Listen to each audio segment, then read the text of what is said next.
at a very, very dear friend. At pagkatapos, ginawa niya ang kanyang pinakamalaking pagkakamali. And now, to say a few words for our birthday girl, gusto kong tawagin ang isa sa mga pinakamalapit na tao sa puso niya, ang kanyang best friend, ang aking pinakamamahal na asawa, Lyra Sandoval. Isang magalang na palakpakan ang narinig. Nakita ni Lyra ang ngisi sa labi ni Miguel. Ito ang kanyang paraan para ipakita kung sino ang may kontrol, para ipahiya si Lyra sa harap ng lahat. Kalmadong umakyat si Lyra sa entablado. Kinuha niya ang mikropono mula kay Miguel. Ang kanilang mga daliri ay bahagyang nagdikit, ang isa ay mainit sa pagtatagumpay. Ang isa ay malamig sa paghihiganti. Humarap siya sa mga panauhin. Ang kanyang mga mata ay naghanap ng isang pamilyar na mukha sa likuran, si Rafa. Tumango ito sa kanya. Isang senyales. Ngumiti si Lyra. Isang ngiti na nagpatigil sa hininga ng lahat. Salamat, Miguel. Simula niya, ang kanyang boses ay malinaw at matatag. Umaalingaw-ngaw sa buong ballroom. Mayroon akong isang napaka-espesyal na regalo para kay Selena. Isang regalo na pinaghandaan ko ng husto. Isang regalo na siguradong hindi nating lahat malilimutan. Ibinaba niya ng bahagya ang mikropono at tumingin sa technical booth sa likuran. Ngayon, kung maaari, inaanyayahan ko kayong lahat na ituon ang inyong pansin sa screen. Isang sandaling katahimikan ang bumalot sa ballroom. Lahat ng mga mata ay napako sa malaking screen sa likod ng entablado, nag-aabang sa espesyal na regalo ni Lyra. Si Selena ay nakatayo sa ibaba ng entablado. Ang kanyang ngiti ay naninigas sa kanyang mukha. Si Miguel naman, na nakatayo sa tabi ni Lyra, ay may bahid ng pagtataka sa kanyang mga mata. At nagsimula ang video. Ang unang lumabas sa screen ay isang larawan ni Lyra at Miguel sa kanilang kasal. Masaya, puno ng pag-asa. Sinundan ito ng mga video clip ang unang kaarawan ni Bea, ang kanilang family trip sa Japan, mga simpleng sandali ng tawanan sa kanilang sala, isang montage ng isang pamilyang perpekto. Ang malambing na musika ay nagpadama sa lahat ng init at pagmamahal. Ngunit dahan-dahan, nagbago ang tono ng musika. Naging malungkot, naging mapanganib. Ang sunod na lumabas ay isang litrato. Si Miguel at Selena, magkatabi sa isang business conference. Ang kamay ni Miguel ay nakapatong sa likod ni Selena, nang mas mababa kaysa sa nararapat. Isang bulungan ang nagsimula sa mga manonood. Sinundan ito ng isa pang litrato. Si Selena, nakasuot ng itim na perlas na kuwintas. At sa tabi nito, isang close-up shot ng hikaw na natagpuan ni Lyra. Magkapareho. Ang bulungan ay lumakas. Nakita ni Lyra ang pagbabago sa mukha ng kanyang biyenan. Mula sa pagkalito, napalitan ito ng pagkabigla. At pagkatapos, ang pinakamatinding ebidensya. Isang malabong video. Kuha mula sa labas ng isang condominium. Si Miguel at Selena, nagyayakapan at naghahalikan bago pumasok sa loob. Walang duda, walang maikakaila. Ano to, Lyra? Galit na bulong ni Miguel. Sinusubukang agawin ang mikropono. Ang regalo ko? Sagot ni Lyra. Hindi inaalis ang tingin sa mga manonood. Si Selena ay namumutla na parang isang patay. Ang kanyang mga kaibigan ay dahan-dahang lumalayo sa kanya. Pero hindi pa diyan nagtatapos ang lahat. Sabi ni Lyra sa mikropono. Dahil ang kwento nila ay hindi lang isang simpleng kwento ng pagtataksil. Ang screen ay nagbago. Ngayon, mga dokumento na ang nakikita ng lahat. Ang pangalan ng Celestia Properties, Inc., mga bank transfer mula sa Sandoval Corp. Na may milyon-milyong halaga. Ang mga numero ay nagsasalita para sa kanilang sarili. Ang ama ni Miguel, isang respetadong negosyante, ay dahan-dahang tumayo. Ang kanyang mukha ay puno ng galit na hindi maipinta. Ang pagtataksil nila ay hindi lang sa akin. Patuloy ni Lyra, Ang kanyang boses ay umaalingaw-ngaw sa bawat sulok ng silid, kundi pati na rin sa kumpanyang pinaghirapan ng inyong pamilya, pagtataksil sa tiwalang ibinigay ninyo. Sinubukan ni Miguel na tumakbo papunta sa technical booth para patigilin ang video, ngunit hinarang siya ng dalawang malaking lalaki ang security na inupahan ni Rafa para sa huling bahagi. Isang audio clip ang ipinarinig. Ang boses ni Selena, malinaw na malinaw. Lyra is weak. She's falling apart. Konting-konti na lang. Atin na ang lahat. Sa puntong iyon si Selena ay napaluhod na sa sahig. Humahagulgol. Ang kanyang silver na bestida ay nagmistulang abo sa sahig. Kinuha ni Lyra ang mikropono at hinarap ang dalawa. Itong gabing ito, dapat ay isang masayang sayawan. Ngunit ang sayaw na ginawa ninyo sa aking likuran ay tapos na. Tumingin siya sa kanila. Hindi na may galit, kundi may awa. This is your last dance. Binitiwan niya ang mikropono. Ang tunog ng pagbagsak nito sa sahig ay ang hudyat ng pagtatapos. Sa gitna ng kaguluhan ang mga sigawan. Ang mga camera flash mula sa mga miyembro ng media na biglang nagsipasukan. Ang galit na boses ng ama ni Miguel si Lyra ay kalmadong bumaba ng entablado. Naglakad siya palayo sa lahat ng iyon. Palayo sa mga basag na pangarap. Sa mga kasinungalingan. Sa sakit. Pagdating niya sa malaking pinto ng ballroom, isang pamilyar na figura ang nag-aantay sa kanya. Wala itong sinabi.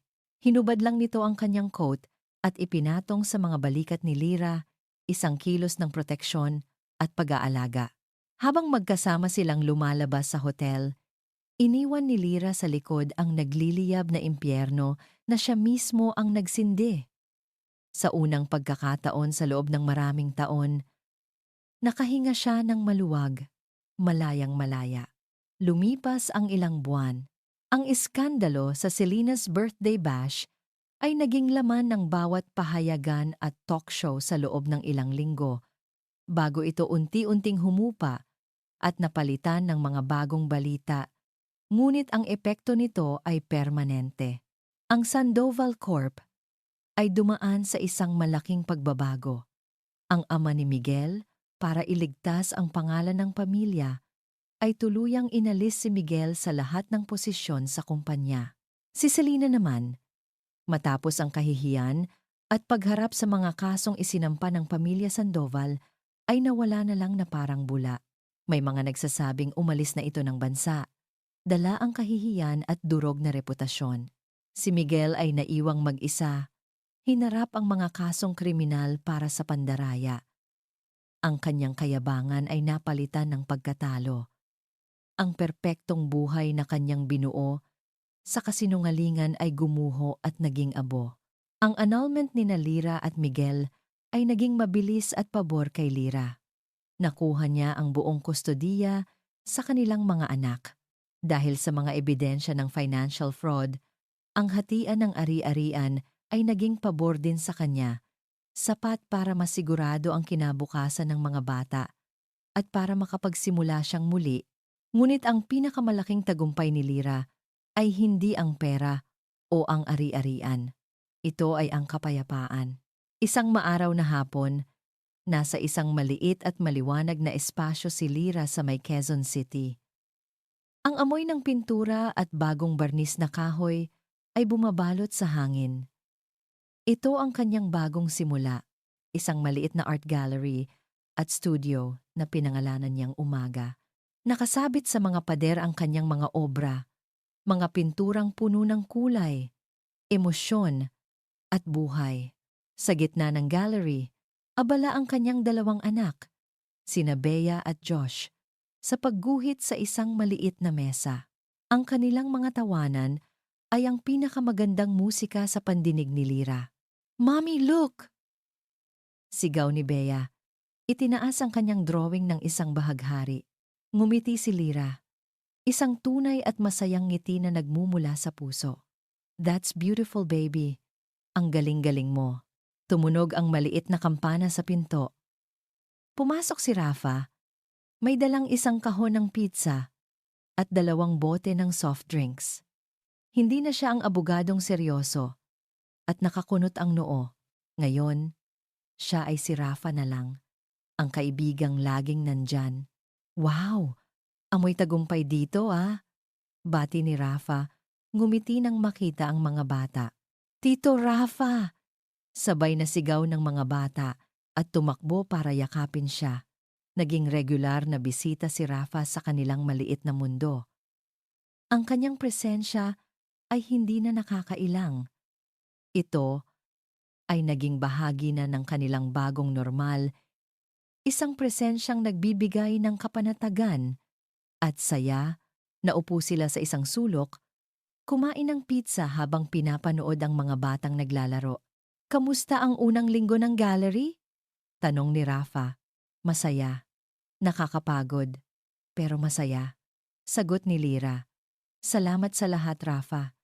Hindi ko to magagawa kung wala ka. Tumingin si Rafa sa kanya. Ang mga mata ay puno ng paghanga.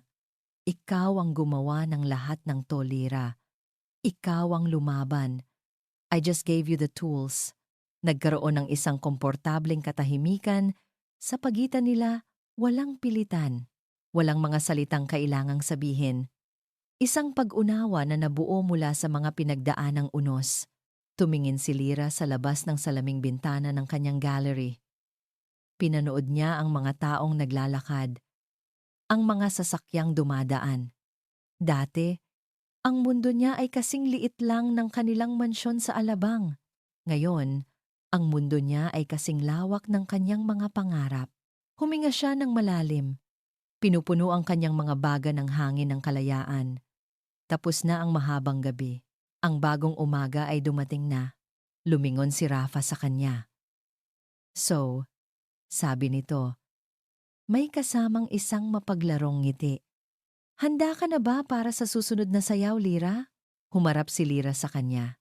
Sa unang pagkakataon, ang pagbanggit sa salitang sayaw ay hindi na nagdulot ng sakit, kundi ng pag-asa. Isang ngiti ang sumilay sa kanyang mga labi. Isang ngiting buo, walang takot, at puno ng liwanag. Handang-handa na. At dito po nagtatapos ang ating kwento. Ang huling sayaw.